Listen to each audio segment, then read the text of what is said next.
வாழ்க்கையில் செய்யும். கர்த்தருடைய பலன் அசாத்தியமான காரியங்களை உங்கள் வாழ்க்கையில் செய்யும். மாமிச பலத்தில் இருந்து கொண்டு ஒரு காரியத்தை நீங்கள் ஜெயிக்க முடியாது. ஒரு ஆவிக்குரிய பிள்ளை மாமிச பலத்தை வைத்துக்கொண்டு இந்த உலகத்தின் காரியத்தை ஜெயிக்க நினச்சா தோற்று போயிடுவான்.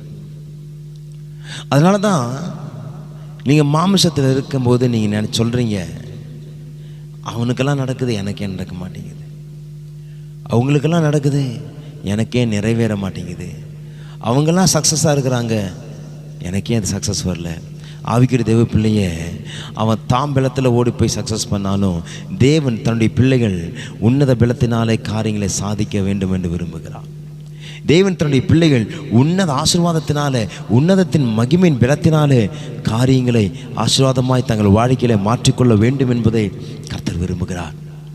உங்கள் வாழ்க்கையில் வெற்றி வேணும்னா உன்னத பலத்தினாலே நீங்கள் நிரப்பப்பட்டு